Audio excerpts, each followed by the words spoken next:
So for this month of October, I need to rush the next Plastic Attic because I deleted the footage to my next intended episode and can't reshoot it. I need to get the rest of TJTV back online, which is getting close. I need to get a new website done in time for that moment.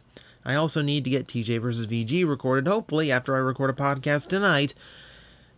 It's going to be a busy month, so you'll excuse me if this week's random reviews focus on the smaller side of Transformers, and we go to some of the Scout class figures I've been neglecting in this series, starting with Energon Insecticon. Now, this guy was kind of a big deal when he came out because it had been a long time, ever since Beast Wars, since we had any kind of bug or any kind of animalistic transformer of any kind. Well, no, we had the other Terracons and Energon, of course, but this was getting back to the insects. This was getting back to like the favorite of the Beast Wars Predacons. And this is a nice one. Look how beefy this guy is. Every part on him is just thick and heavy. He is definitely a bruiser of a beetle. The kind you'd have like sumo wrestling matches in Japan with, that kind of. No one watching this ever did that. But you can see he is a Hercules beetle. He is a very tough one with a massive horn there at the front. Looking very cool. I like the color tones in this guy. It's a dark green across the shell, and okay. Let me explain the other colors first. So we get the dark green, very nice jungle green color. We get the yellow as the underbelly, and then we get this pale brown, this very faded brown color for the horns and the legs. All of this comes together in very earth tone that does a good job looking like an actual bug color. However, all the tones work for heavy machines too. It's a very military green. It's a very kind of untreated, like untreated raw metal look for the legs and the horns. It's a very cool balance. It rides that line between the natural and the inorganic, and it works very well. Very cool. He's got a bunch of paint on his shell too. You can see a lot more silver as well as some hits of purple toward the rear and the front. You'll notice this weird hourglass, like he's trying to pretend he's a Black Widow spider. You have to tell him that those hourglass is on the other side, though. You also have the Tampograph Decepticon logo, which is kind of weird because there it is in his spark crystal too, which is rather redundant, really. And over here, you actually have the eyes painted in for the head. Only one eye, so mental note, make sure beetles only have two eyes. Okay. So while I do that, I'll tell you, this guy really doesn't have much as far as articulation goes in this mode. These just hinge backward and forward for transformation, and you do have ball joints, so you can technically pose, but at least one of them needs to be on the ground to keep him from tipping over. So there's not a whole lot of posing it's going to do. Though, just the fact that it stands was a huge deal at the time because most every bug in Beast Wars couldn't stand on its bug legs. So this was a big step. This was a big improvement, and it instantly put him way ahead of any of the other bugs we had had. So this was cool. Also, we have a bit of functionality to him. We'll go ahead and lower the horn and bring in the translucent plastic. The dreaded stuff. Though on him, it's really not bad at all. It's very solid pieces that are loose held together, so there's no real concern. It's not like I pulled a toy from my shelves to review for today and just had his arm completely break at the elbow because of the translucent plastic hinge, but that's how things go. So this big Energon part construct attaches to the head turns him into something look more like Beast Wars drill horn. It's a nice touch, and I'm happy that it actually does have a kind of a drill function to it. There's no like gear or wheel you can spin in order to make that turn. It's just but at least the impression is there. It works. So at least there is that. It looks kind of cool that way.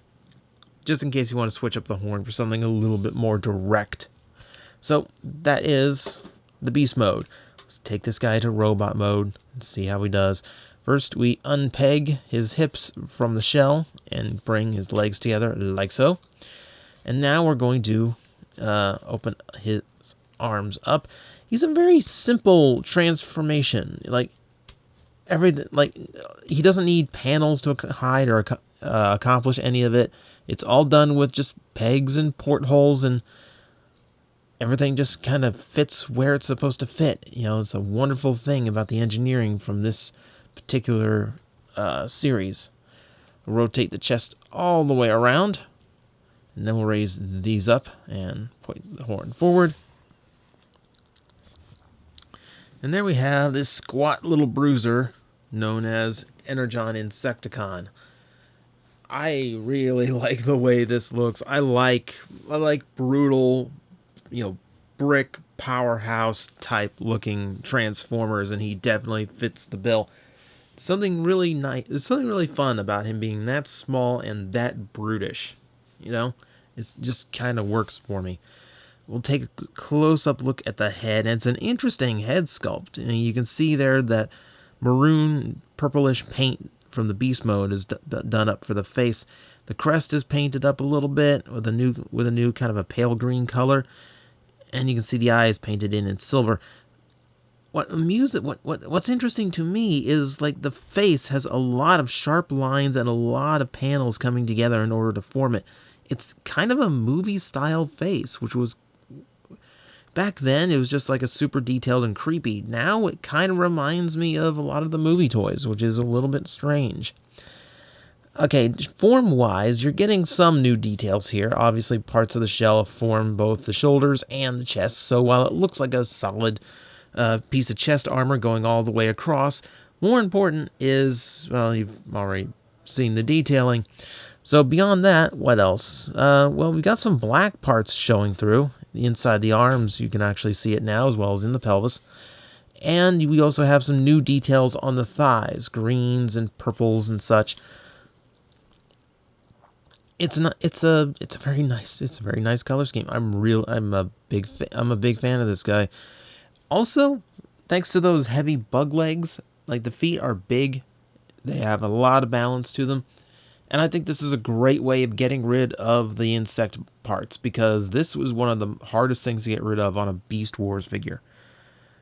I also like how they dealt with the ones on the front, as they are now up here as these makeshift shoulder cannons. And you actually look, they are molded to actually look like there is a gun there, which gives him a little bit of firepower, even though he, technically he looks like someone who's just gonna run up and beat someone, doesn't he?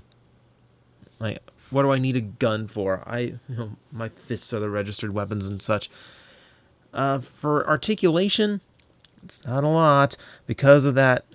Because of that whole spinning transformation, he really doesn't have any head articulation. Though you can bend his body to fake it if you want the pelvis going in the same direction as well. The arms are universal joints. Rotation here, hinge here. And then you have a rotation at the elbow. No actual elbow, though. You have a ball joint at the hip, which doesn't go very far outward because of the way the ball joint is cut. And you have nothing for the knees. So, unfortunately, yeah, the downside to just how thick and big he is as a basic size figure is a lack of articulation. So you can't have everything. Insecticon is just going to stand there and try and look intimidating on his own.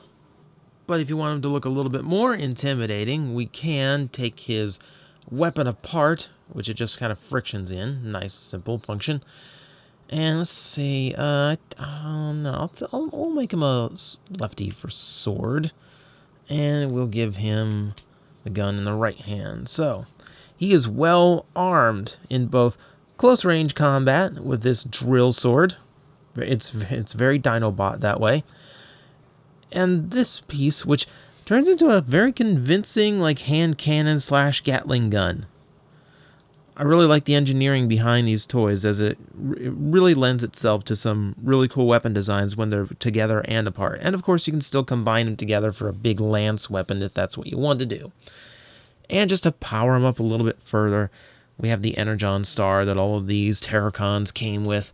So we'll go ahead and attach that. It's the typical lime green Decepticon version, which does change up his look quite a bit when you get that much translucent green on him. So all that said, that is Energon Insecticon. Not a whole lot of him because, well, it's a scout toy. But I really like what he does. Like, it's a very cool beetle mode. The transformation is smooth, and it's not complicated in any way, and it only has one clever trick with the torso thing. But it's a very easy toy to just pick up and play with, and it's very fun that way. And I love how the weapons work as well as the bug legs. There's a lot to like about the toy. Articulation is not one of them. Let's summarize it that way. It's a toy that really has a lot going on if you really don't mind him just standing there.